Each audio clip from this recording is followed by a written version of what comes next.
Scott Petrak is our buddy from the Chronicle-Telegram on brownzone.com. Analysis, Shedeur Sanders should start next week. The man who is responsible for that headline joins us right now on the fan hotline. Brownzone.com from the Chronicle-Telegram. He is Scott Petrak. Hello, sir. Scotty. Hey, what's going on, guys? I think we're all in agreement.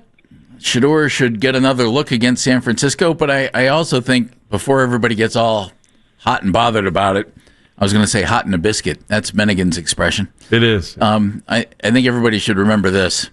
Who is Kevin going to tell first? Dillon Gabriel or everybody else? Correct? Yeah. I mean, that's fair. And that's, I don't think anybody should have been surprised by how Kevin handled it after the game yesterday. That's par for the course, and I really wouldn't have expected anything differently. But I just think it's a no-brainer. You got to stick with Shedeur. He just won the game. He played relatively well. You want to see what he does with the second straight week of practice. You've seen Dillon Gabriel make 6 starts. I think you want to see more of Shedeur, so why not more now as opposed to pushing that down the road? Agreed. What did you like? What did you not like about Shedeur yesterday?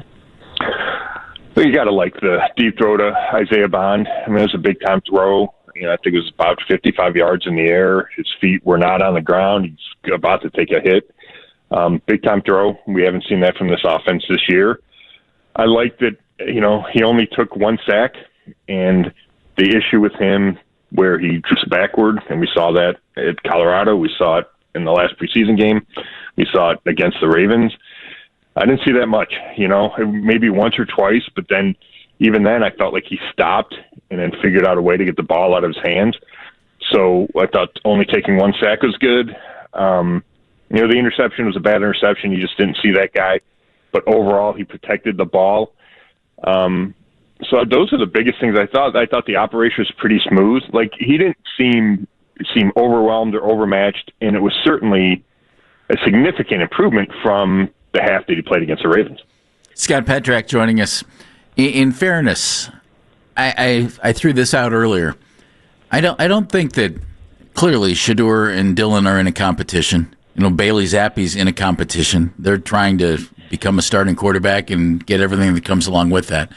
I would love to think that Browns fans don't feel that this is a competition for the fans. Let's find 1 quarterback. Let's find 2. Let's figure it out. I went back and watched some Dillon Gabriel tape this morning from when he was at Oregon. He had no problem throwing the deep ball. He had no problem throwing out of a pocket with guys in front of him and everything else. And I wonder, why didn't we see more of that from him? And then I thought, well, Tommy Rees called the plays for him for 1/2 a game. Kevin did the rest. I would still like to see more of Dillon, not at the expense of Shedeur not starting this week. Is that fair? Yeah, I think it's fair, Jeff. I think you're a little Pollyanna if you think that fans aren't going to root for one guy over another. Yeah. I think you know what I mean, that. Though, Scott? I think it's this. Can we just get – I'd love to have 1 quarterback. It'd be even better if we had 2 good young guys. And sure. Hopefully Dillon continues to develop a little bit, and hopefully Shedeur develops. And you have to choose eventually between the 2 guys. That'd be awesome. Yeah, no, I know exactly what you're saying.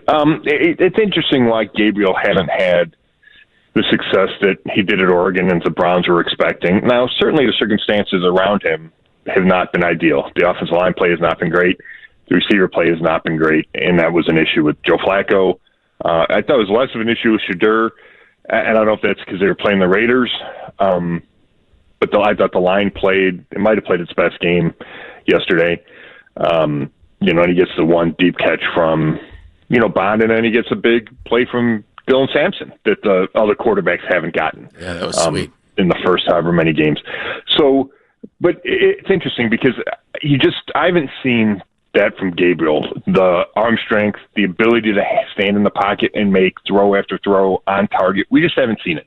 And whether that's just because he's only made 6 starts in the league, whether that's because the guys around him aren't good enough, or it's because the jump from college to the NFL is too much for a guy with his skill set. I mean, which it could be, right? Which it could be, yeah. But you don't know that after 6 games. So I completely agree with that.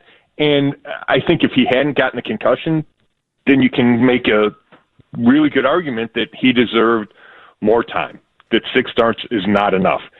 But with the concussion and the fact that Shedeur started, I just think that changes the calculations for this organization, at least at this moment. I agree. I do want to. I know we'd spend a million hours talking about, sure, but I don't know how we can't talk about the defense yesterday. 10 sacks. Myles Garrett is on an epic run. Epic. Stunning. Yeah, it's something else. It really is. And you start watching, and, guys go weeks without getting sacks. And I think Myles had 3 weeks early in the year where he didn't have 3 games in a row where he didn't have a sack, right? So this is not commonplace to be on the run he is. And every sack, you're like, oh, was that Myles? And then he finally gets one yesterday. And you're like, oh, okay, he got one. And, guys go a half without getting a sack, right? Max Crosby went all game without getting a sack yesterday, I think. So, and he's one of the best in the league. So for him to do it like he's done it, and yesterday was the first, the Patriots game, they were losing, and he still had the 5 sacks, which is remarkable. Yesterday felt like one of the first times where he could really get after the quarterback because the Raiders couldn't run the ball, and Geno was a sitting duck back there, and that's what he lives for, and then he wound up against 3. And there was another play where he got off the ball so fast, and he wound up not getting a sack on it. And there's just plays like that every week. You go, oh, my God, he's just different than everybody else. And I know we've been talking about it for 9 years that he's been here, but he's really a transcendent player. And when you hear Mark Andrews a couple weeks ago talk about he might be the best athlete in the history of the NFL to play defense, Mark Andrews, that is a legitimate thought. And the fact that we're watching this guy and watching him at his peak and on this just incredible heater is really remarkable. And, the only thing missing is more wins. And then they were finally able to get him and get this team one of those yesterday. All right. I'm going to throw a big picture question at you about Myles. He has to be traded last year. They paid him. He's here. Do you think he wants to be here moving forward? That's a great question, Jeff. I do. I think at the least he is comfortable with being here and comfortable with reality and comfortable with his decision to take the extension when he took the extension, right? He came to the point that, or the realization that I'm not going to be able to get traded. They're not going to do it. They have all the leverage. So I think he got himself mentally in a place where he said, all right, this is where I am. And the background of that is he always wanted to be here. I've talked to him so many times about wanting to bring Cleveland a championship. He just reached a frustration level at the end of last season that I think overtook him. And then I think he also got some bad advice. But I think his baseline is he wanted to be here and he wanted to win championships. So I don't think it was a big begrudgingly, I'm going to take the $160 million. Yeah. I think it's just hey, that's how I felt 6 months ago. I'll just get back to that place in my head. And if he really didn't want to be here, I don't think you would see him playing at the level and with the intensity and the effort that he is for a team that was 2-8 going into yesterday. Stunningly good. He's really good. Yeah, the other storyline, there were a couple other little storylines. Jerry Judy, what was he thinking? And it kind of makes you wonder. I don't want to wonder about his future, but I'm going to, because a play like that is one that haunts you for the rest of the season, where he ends up getting stripped from behind. And I think everyone's still trying to figure out what happened on that play. Yeah, I rewatched that this morning, and obviously it's a terrible play. And Kevin Stefanski, who does not call out guys, said after the game, Jerry's too good a player to let that happen, which shows you how, I think, egregious Stefanski thought it was.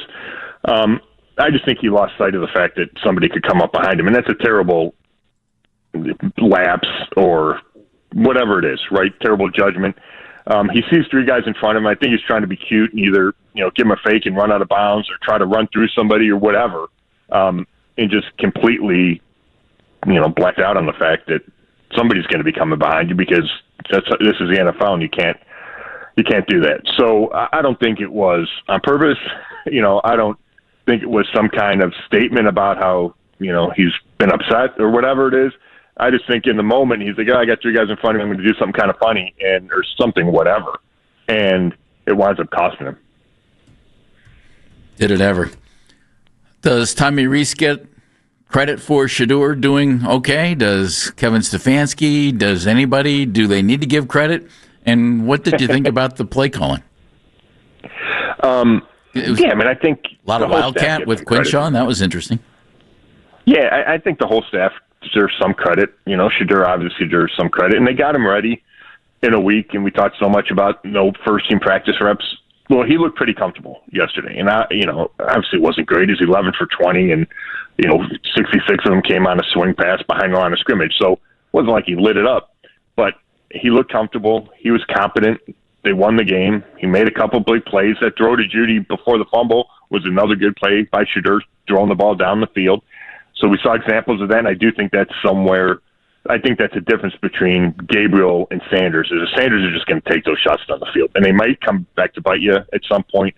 And, maybe he throws too many interceptions trying to do that. But given what we saw from this offense in this season, I like that he's willing to take some shots down the field because this offense desperately needed it. But I think Tommy Reese called another solid game. And I don't think it's night and day from what Stefanski calls, but I think it has been an uptick since Reese has been doing it.